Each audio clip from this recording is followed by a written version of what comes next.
વધેલા ભાતમાંથી તમે મુઠિયા કે પછી ઢોકળા તો ઘણીવાર બનાવ્યા હશે.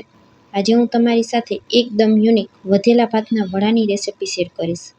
અને એકવાર આ વડા ચાખી લીધા પછી તમે મેંદુ વડાને પણ ભૂલી જશો. એટલા બધા ટેસ્ટી બનીને તૈયાર થાય છે. આજની રેસિપી બનાવવા માટે સૌથી પહેલાં અહીં મેં વધેલા ભાત લઈ લીધા છે. અને બધા ભાતને આ રીતે આપણે મોટું મિક્સર જાર લઈ અને તેમાં ઉમેરી દેવાના છે. અને ત્યાર પછી તેમાં અડધા કપ જેટલું પાણી ઉમેરશું. અને ઢાંકણ ઢાંકી અને તેને પીસી લેવાનું. અહીં ભાત પીસાય એટલું જ આપણે તેમાં પાણી ઉમેરવાનું છે. અને આ રીતનું ઘટ બેટર તૈયાર કરવાનું છે. પાણી વધી ન જાય તેનું ખાસ ધ્યાન રાખવાનું. પીસેલા આ ભાતને એક મોટા વાસણમાં કાઢી લેશું.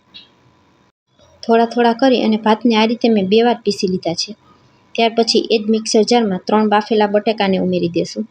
બટાકા બાફી તેની છાલ ઉતારી અને ઠંડા કરી લીધા છે.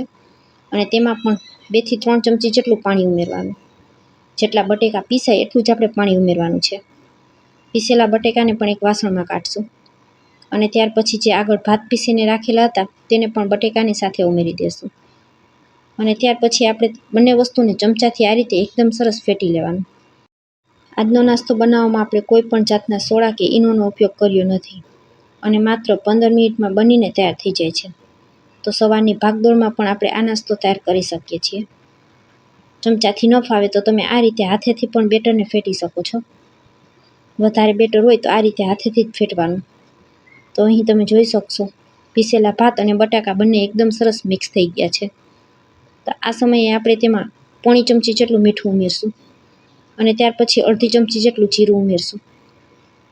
અને અડધી ચમચી જેટલા ચીલી ફ્લેક્સ ઉમેરશું. અને 1/4 કપ જેટલા લીલા ધાણાને ઝીણા સમારીને ઉમેરી દેશું. અને હવે ચમચાથી હલાવી બધી વસ્તુ મિક્સ કરી દેશું.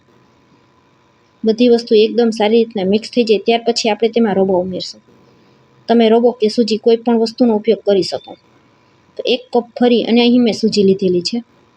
આટલા ભાતમાં આપણે 1 કપ જેટલી સૂજીની જરૂર પડશે.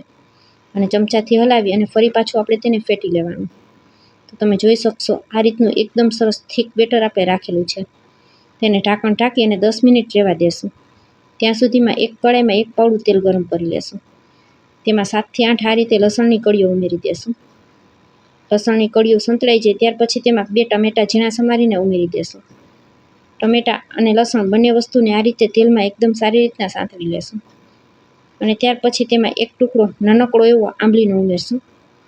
સ્વાદ અનુસાર મીઠું ઉમેરી દેશું. જેથી ટામેટાં ખૂબ જ ઝડપથી ચડી જશે. તમારે ચટણીમાં આંબલી ન ઉમેરવી હોય તો તમે છેલ્લે લીંબુનો રસ પણ ઉમેરી શકો. 2 કશ્મીરી લાલ મરચું ઉમેરશું. જેનાથી ચટણીનો કલર ખૂબ જ સરસ લાલ દેખાશે અને ચટણી તીખી પણ નહીં બને. અને 1 ચમચી જેટલો ગોળ ઉમેરશું. 1 ચમચી ગોળ ઉમેરવાથી આપણી ચટણી એકદમ સરસ ખાટી, મીઠી, તીખી અને ચટાકેદાર બનીને તૈયાર થશે. તો બધી વસ્તુ એકદમ સરસ સોફ્ટ થઈ જાય ત્યાં સુધી તેને થવા દેવાનું છે. અને સતત ચમચાથી આપણે આ રીતે તેને હલાવતા રહેશું. 2 થી 3 મિનિટ જેવો સમય થશે એટલે તમે જોઈ શકશો લસણ અને ટમેટાં બધું સોફ્ટ થઈ ગયું છે. લસણનો થોડો કલર ચેન્જ થઈ જશે અને ટમેટાં અને મરચાં આ રીતે સોફ્ટ થઈ જશે. તો આ રીતે નાનું ચટણીનું મિક્સર જાર હોય તે લઈ લેવાનું. અને બધી વસ્તુ થોડી ઠંડી થઈ જાય ત્યાર પછી તેને મિક્સર જારમાં ઉમેરી દેવાની. અને ત્યાર પછી તેમાં થોડા આપણે લીલા ધાણા ઉમેરશું. અને ઢાંકણ ઢાંકી અને બધી વસ્તુને પીસી લેવાની. તૈયાર કરેલી ચટણીને આપણે એક વાસણમાં કાઢી લેશું. આ ચટણી સાથે વડાને સર્વ કરવાથી વડાનો સ્વાદ બમણો થઈ જશે. હવે ચટણીને આપણે સાઈડમાં રાખી દેશું. અને આપણું બેટર જોઈ લેશું. તેને પણ પલળતા 10 મિનિટ જેવો સમય થઈ ગયો છે. 10 મિનિટમાં સૂજી એકદમ સરસ ફૂલી ગઈ છે. આ બાજુ ગેસ ઉપર તેલ ગરમ કરવા માટે મેં પહેલાં જ રાખી દીધું હતું. તેલ એકદમ સરસ ગરમ થઈ જાય એટલે આ રીતે એક ગળણી લેવાની.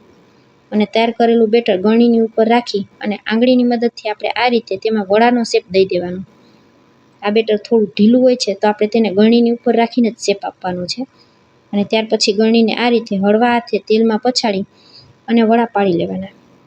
પહેલી વખતમાં આપણે આ રીતે એક જ વડું પાડી અને ચેક કરશું. તેલનું ટેમ્પરેચર બરાબર છે કે નહીં એ ચેક કરવા માટે મેં પહેલી વખત આ રીતે એક જ વડું બનાવેલું છે. બંને બાજુ વડું એકદમ સરસ ક્રિસ્પી થઈ જાય એટલે તેલ નીતાળી અને કાઢી લેશું. અને આ નાસ્તો બિલકુલ તેલ પણ પીસે નહીં. ખૂબ જ ઓછા તેલમાં બનીને તૈયાર થાય છે. તો હવે એક એક કરી અને ગળણીની ઉપર આ રીતે આપણે વડા બનાવીને તૈયાર કરી લેશું. કડાઈમાં જેટલા પણ છૂટા વડા સમાય એટલા ઉમેરવાના છે. વડા એકબીજા સાથે ચોટે નહીં તેનું ખાસ ધ્યાન રાખવાનું. એક વખત તેલ ગરમ થઈ જાય એટલે ગેસની ફ્લેમને મીડિયમ કરી દેવાની. મીડિયમ તાપ ઉપર જ વડાને તળીને તૈયાર કરવાના, નહીંતર વડા વચ્ચેથી કાચા રહી જશે. એક બેચને તળાતા 5 થી 7 મિનિટ જેવો સમય લાગશે. એક બાજુ વડા આ રીતે એકદમ સરસ ગોલ્ડન કલરના થઈ જાય એટલે તેને ચમચીની મદદથી હળવા હાથે ફેરવી લેવાના અને બંને બાજુ એકદમ સરસ ક્રિસ્પી થઈ જાય ત્યાં સુધી તળાવા દેવાના. આ જ રીતે બધા વડાને તળીને તૈયાર કરી લેશું. તો ફ્રેન્ડ્સ, વિડીયો પૂરો જોયા પછી તમને જરા પણ પસંદ આવે તો વિડીયોને એક લાઇક કરજો, વધુમાં વધુ લોકો સુધી શેર કરજો અને મારી રેસિપીઓ તમને જોવી ગમતી હોય અને હજુ સુધી મારી ચેનલને સબસ્ક્રાઈબ ન કરી હોય તો મને સપોર્ટ કરવા બદલ મારી ચેનલને સબસ્ક્રાઈબ કરજો. ફરી મળીશું આવી જ એક નવી રેસિપી સાથે. ત્યાં સુધી સૌને મારા જય માતાજી.